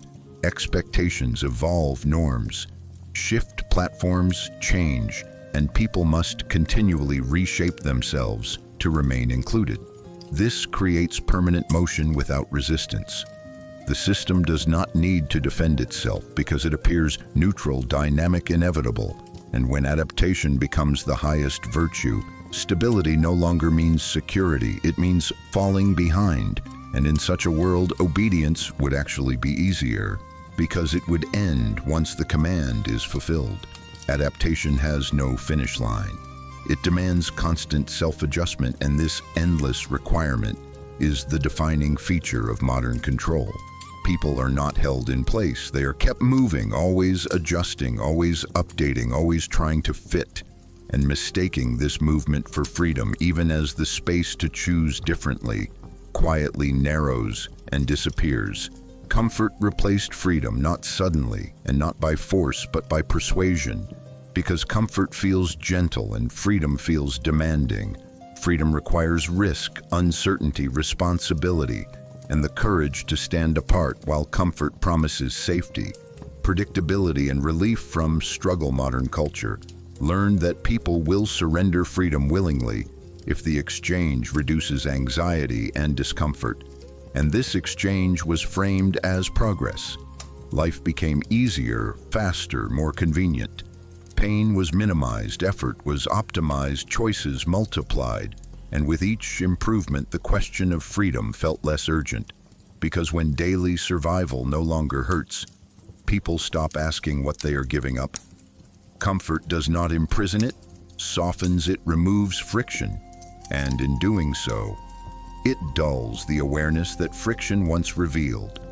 Boundaries, when obstacles disappear, the limits become harder to see. People feel free because nothing is blocking them, yet the path itself has been quietly narrowed. Comfort trains the mind to avoid discomfort, and discomfort is where freedom lives. Because choosing freely often means choosing uncertainty, choosing slowness, choosing isolation, choosing paths that offer no immediate reward. A comfortable life discourages these choices by making them feel unnecessary, irrational, or extreme. People begin to associate freedom with ease rather than autonomy, and once that association is complete, freedom loses its sharp edges. It becomes the ability to relax, consume, enjoy, and remain undisturbed rather than the ability to decide one's direction independently. Systems reinforce this by rewarding comfort. Compliant behavior is smoother, more efficient, less costly. Dissent introduces tension, and tension feels unpleasant. So people avoid it, not because they are forbidden, but because they are conditioned. Comfort also shifts responsibility. When life is comfortable, problems feel personal rather than structural. Dissatisfaction is treated as a failure to optimize oneself, rather than a signal to question the environment. And this internalization protects the system because people turn inward instead of outward. Freedom becomes a lifestyle choice. rather than a political or existential condition, and lifestyle can be curated, managed, and sold. The most dangerous aspect of comfort is that it feels humane. It reduces suffering and offers relief, and because of this, it becomes morally difficult to criticize. Who would argue against ease, convenience, and safety? But history shows that freedom rarely grows in comfort. It grows in tension, discomfort, and conflict, and when comfort becomes the highest value, freedom is quietly reframed as inconvenience, something noble in theory but impractical in daily life. And so people settle not because they are defeated, but because they are soothed. They accept guidance because it removes effort. They accept limits because they reduce stress. And they defend the systems that provide comfort, because losing them feels like losing freedom itself, even when what is being lost is only convenience. This is how comfort replaces freedom, not by removing choice, but by making the cost of choosing differently feel too high. And the tragedy is that once comfort becomes the measure of a good life, the desire for freedom begins to fade. Not because people are controlled, but because they are content enough not to ask what more might be possible. Obedience was once recognized as submission, something imposed from outside, something that carried moral weight and therefore could be judged resisted or condemned. When a person obeyed unjust power, it was seen as weakness, fear, or even guilt, because obedience implied surrendering one's will to another. And that surrender could be named the language of obedience, made control visible and visibility allowed. Moral evaluation, people could ask who commands, who obeys, and why. But as systems evolved, this clarity faded. Obedience did not disappear, it transformed into conformity. And conformity feels different because it appears voluntary. Adapting to expectations does not feel like submission. It feels like maturity, realism, and intelligence. Culture stopped praising loyalty to authority and started rewarding flexibility, compatibility, and alignment. Those who adjusted smoothly were seen as responsible adults, while those who resisted were labeled rigid, impractical, or disruptive. This shift changed the moral landscape profoundly. Obedience could be criticized, but conformity is normalized, because it hides inside social norms, habits, and expectations rather than explicit orders. People are no longer told what to do. They are shown how successful people live, speak, and think, and encouraged to imitate them. Alignment becomes aspirational rather than compulsory, and because it is framed as self-improvement, people defend it fiercely. Adaptation moves the burden of control inward. Individuals monitor themselves, constantly adjusting behavior, beliefs, and even emotions to fit what is acceptable, and rewarded failure no longer feels like oppression, it feels like personal inadequacy. This internalization makes conformity far more powerful than obedience, because it never ends. Obedience concludes when the order is fulfilled.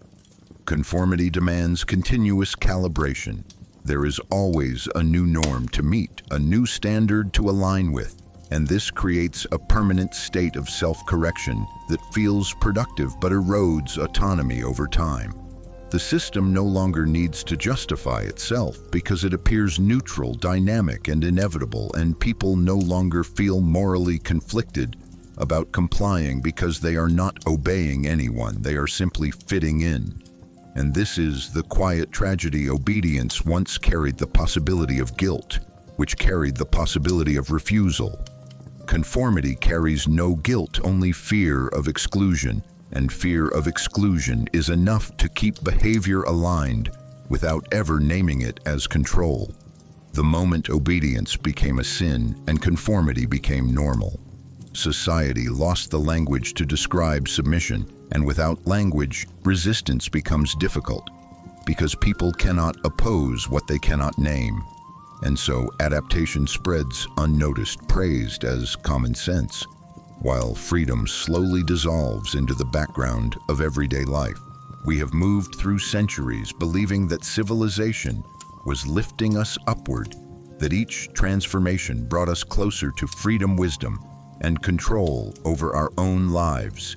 Yet when we look carefully at the path from ritual to routine, from survival to law, from faith to reason, from function to comfort, a different picture emerges. Culture did not simply evolve around us. It reshaped us slowly, patiently, almost kindly, teaching us how to live inside systems without constantly feeling their weight.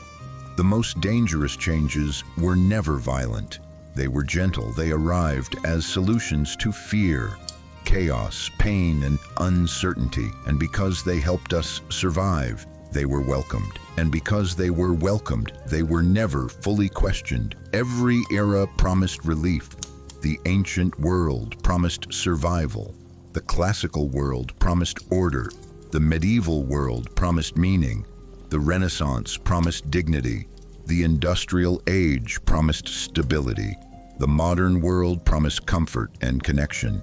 And with each promise, something was gained, but something else was quietly surrendered. Not all at once, not consciously, but through adaptation we learned how to fit better, how to move smoothly, how to avoid friction, how to silence doubt before it became dangerous, how to trade depth for efficiency and freedom for ease. And none of this felt like loss, because loss is loud, while adaptation is quiet. Adaptation feels like growing up, like being realistic, like understanding how the world works. And this is why it is so effective. Obedience once required force. Conformity requires only expectation. Comfort once followed freedom. Now it replaces it. People no longer ask, who controls me? Because control no longer looks like domination. It looks like normal life. The system does not demand loyalty. It rewards alignment. It does not silence voices. It drowns them in noise. It does not forbid questions. It makes them exhausting to ask. And this leaves us in a strange position, more informed than any generation before us, yet less certain of what we truly want, more connected than ever, yet deeply isolated in our thinking, more expressive than ever yet, increasingly predictable. And the greatest illusion we live with is the belief that movement equals freedom, that choice equals autonomy, that comfort equals success. But freedom was never about how easily you move within a path. It was about whether you could choose a different one. Freedom was never meant to be comfortable. It was meant to be conscious, and consciousness is heavy. It requires attention, responsibility, and the courage to sit with discomfort without immediately escaping into distraction, optimization, or approval. The question that remains at the end of this long journey is not whether civilization was wrong. It allowed us to survive, flourish, and build extraordinary things.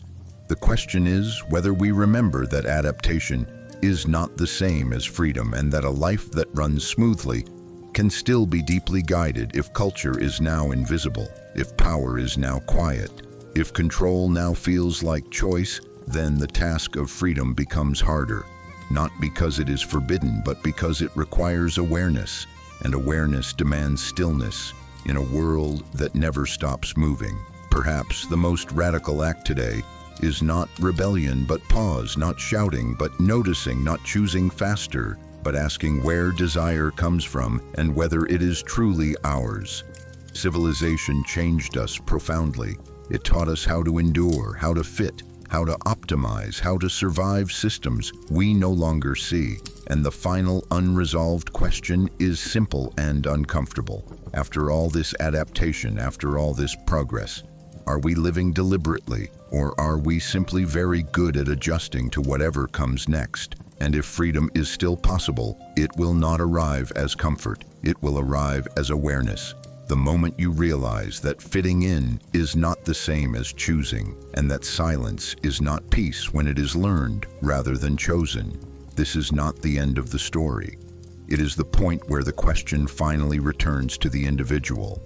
Not what does the system allow, but what am I willing to notice? And if this question stayed with you, if it made you uneasy, if it slowed you down even briefly, then the conversation is only beginning. If you've made it this far, don't rush away. Sit with what you've just heard for a moment, because this channel is not here to entertain you quickly or comfort you easily.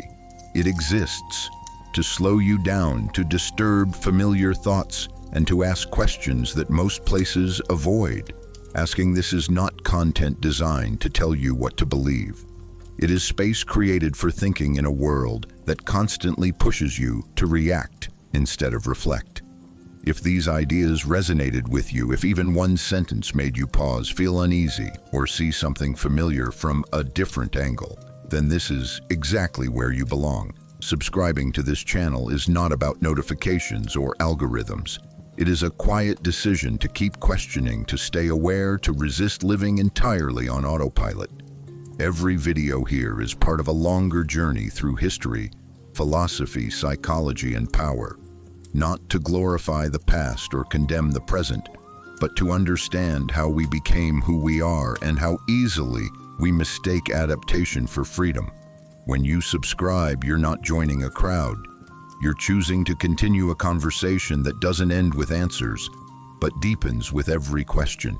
And if you found value here, share this video, not to convince others, but to invite them into the same pause. Because real change never spreads through force. It spreads through awareness. Leave a comment. Not to agree or disagree, but to think out loud. What part of this stayed with you? What made you uncomfortable? What question followed you after the video ended? This channel grows not through volume, but through depth. Through people who are willing to sit with complexity instead of escaping it. And if you want more videos that explore how culture shapes desire, how systems guide behavior, and how freedom quietly changes its meaning over time, then stay here, subscribe, turn on notifications if you want. But more importantly, return with curiosity, because the most important habit we can rebuild is not routine, but awareness. This channel isn't about telling you how to live, it's about helping you notice how you already are, and once you notice, you're no longer completely guided. Thank you for watching, thank you for thinking, and remember, freedom does not begin with rebellion, it begins with noticing. Obedience was once recognized as submission, something imposed from outside, something that carried moral weight and therefore could be judged, resisted, or condemned. When a person obeyed unjust power, it was seen as weakness, fear, or even guilt, because obedience implied surrendering one's will to another, and that surrender could be named the language of obedience, made control visible and visibility allowed. Moral evaluation, people could ask who commands, who obeys, and why. But as systems evolved, this clarity faded. Obedience did not disappear, it transformed into conformity. And conformity feels different because it appears voluntary. Adapting to expectations does not feel like submission. It feels like maturity, realism, and intelligence. Culture stopped praising loyalty to authority and started rewarding flexibility, compatibility, and alignment. Those who adjusted smoothly were seen as responsible adults, while those who resisted were labeled rigid, impractical, or disruptive. This shift changed the moral landscape profoundly. Obedience could be criticized, but conformity is normalized because it hides inside social norms, habits, and expectations rather than explicit orders. People are no longer told what to do. They are shown how successful people live, speak, and think, and encouraged to imitate them.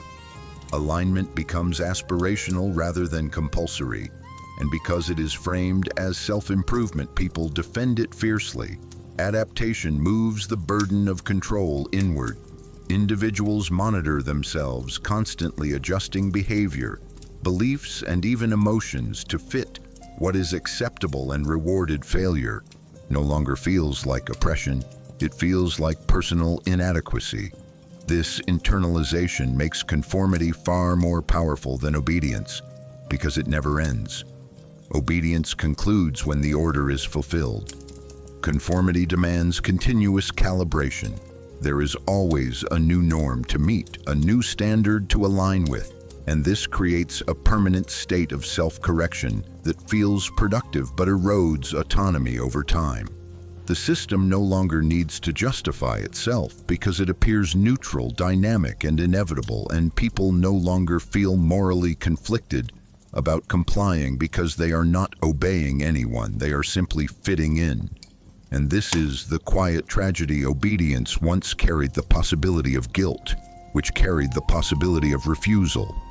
Conformity carries no guilt, only fear of exclusion, and fear of exclusion is enough to keep behavior aligned without ever naming it as control. The moment obedience became a sin and conformity became normal, society lost the language to describe submission, and without language, resistance becomes difficult, because people cannot oppose what they cannot name.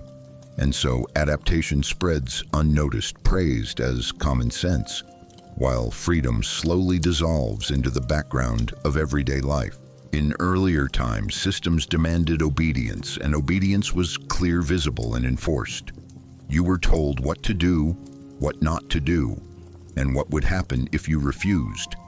Power stood above the individual, and control relied on commands, laws, punishments, and fear. People knew when they were being dominated, and that knowledge left space for resistance. Even if resistance was dangerous, disobedience had meaning, because authority was identifiable and pressure was external. But modern systems function differently.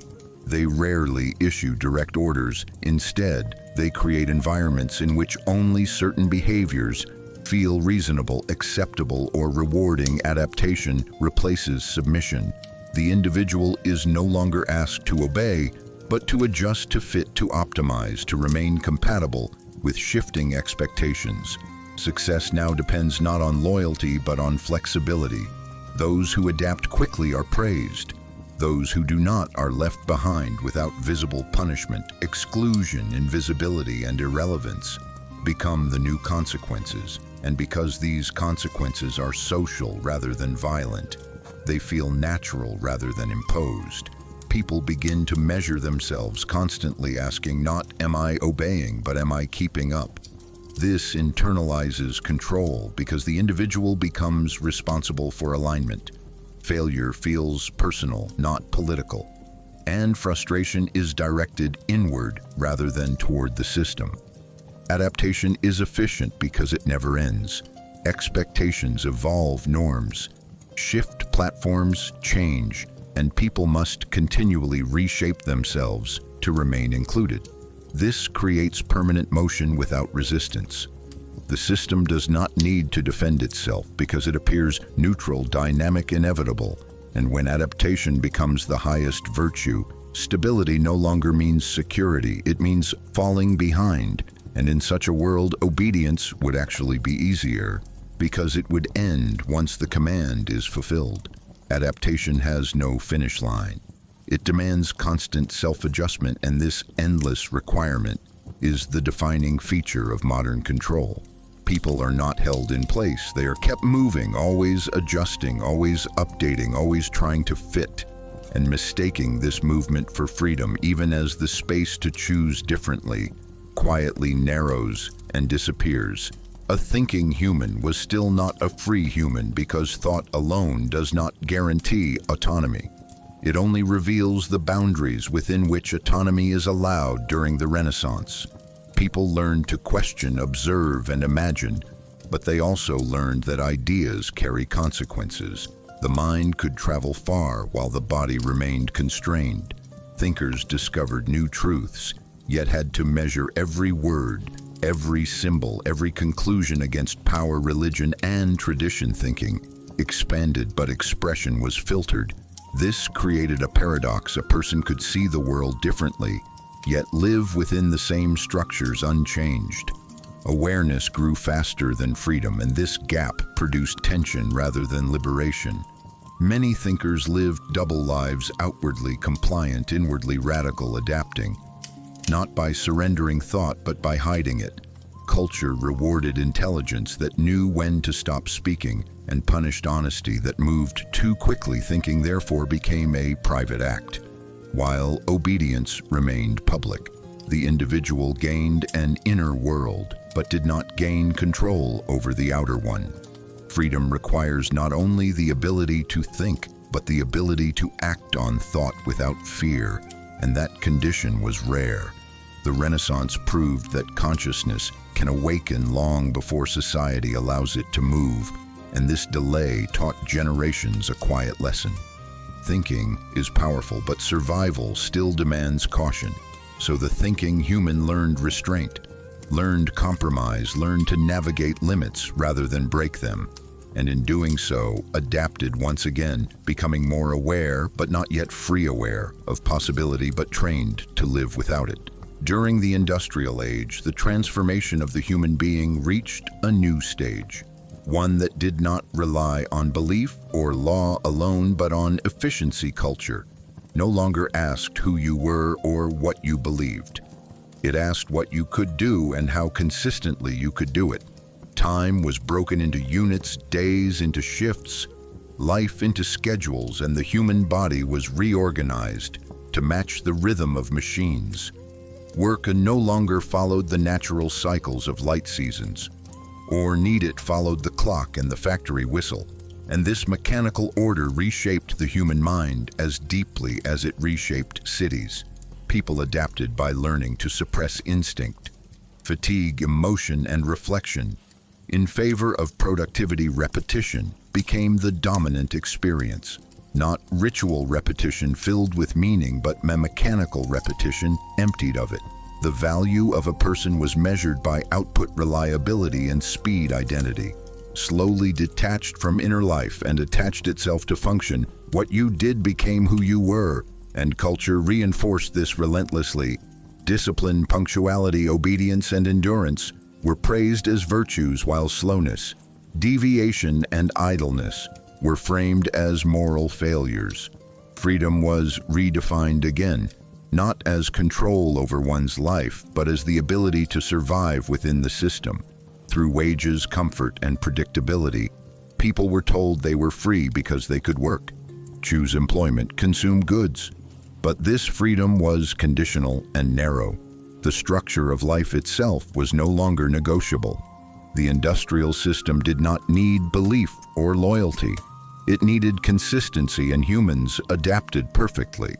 Learning to become interchangeable, replaceable, efficient inner depth was unnecessary. Silence was productive, and questioning slowed the machine. So it was discouraged. Adaptation reached a point where people began to see themselves as parts of a larger mechanism, responsible not for meaning but for performance. Conscience weakened further because responsibility was fragmented. No one felt fully accountable for outcomes, only for tasks. Assigned suffering became abstract, distant, spread across systems, and justified by necessity. The greatest achievement of the industrial age was not technological, it was psychological. Humans learned to live as functions. Without constantly feeling the loss, they learned to find pride in productivity, identity in occupation, worth in endurance. And this training left a lasting imprint. Even beyond factories, modern life still rewards efficiency over reflection, speed over depth, and compliance over autonomy. The industrial age taught culture that control does not require force or faith. It only requires structure, and humans trained within structure will adapt until function feels natural and meaning becomes optional. In the medieval world, culture shifted again, but this time, control did not come primarily through survival or law. It came through belief.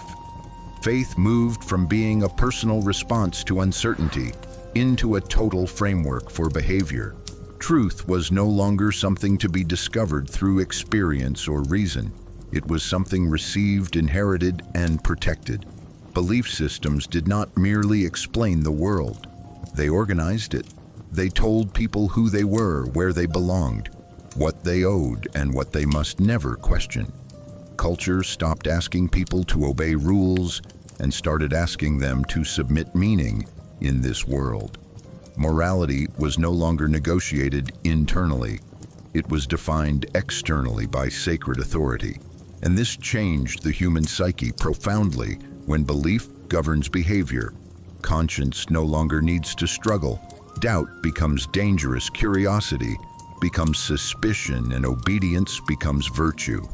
The good person is not the questioning one, but the faithful one.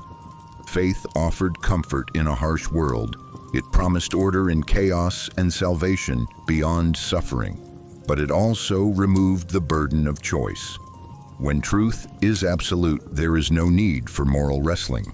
Actions are judged not by their consequences, but by their alignment with doctrine and culture. Reinforce this alignment through ritual repetition, prayer, confession gestures, holidays, all performed daily, weekly, yearly, until belief became muscle memory. People learned how to act holy even when they no longer reflected on why power understood this deeply. Religious authority and political authority merged, reinforcing each other. Kings ruled by divine right laws carried sacred weight, and resistance was framed not only as treason but as heresy. This made control nearly invisible because it felt righteous punishment was no longer cruelty. It was correction. Souls were being saved, order was being preserved, and violence could be justified as love for truth. In such a system, adaptation reached a new level. Humans adapted not only their behavior but their inner voice. They learned to silence doubt before it surfaced, to fear their own thoughts, and to measure themselves constantly against an ideal they could never fully reach. Guilt became a tool stronger than force, because it followed the individual everywhere. Culture no longer needed surveillance. People watched themselves. Faith replaced law, not by eliminating rules, but by internalizing them deeply. Obedience no longer required enforcement. It was performed willingly in the name of goodness, and this era left a lasting imprint. Even after its structures faded, the habit of surrendering judgment to authority, the fear of questioning shared truths, the comfort found in ready-made answers, all survived long beyond the medieval period. Belief had proven that the most effective way to shape behavior was not to control the body, but to define the meaning of right and wrong itself. And once culture achieved that level of influence, freedom did not vanish. It simply became sinful to desire. Before you go, take one last breath and don't let the noise rush back in immediately. Thank you for staying until the end, not just for watching, but for thinking, for giving your attention in a world that constantly tries to steal it. This video does not end here. It continues in the questions you carry with you. After the screen goes dark, if something unsettled you, if something felt uncomfortably familiar, then it has already done its work. You don't need to agree with everything said here. You only need to remain aware and curious as you return to your everyday routines. Remember that the most powerful systems are the ones we stop noticing, and the most meaningful freedom begins when we start noticing again. Take care of your attention. It is more valuable than you're taught to believe. And when you're ready, come back. There are many more conversations waiting here. Until next time, stay aware, stay curious, and thank you for being here.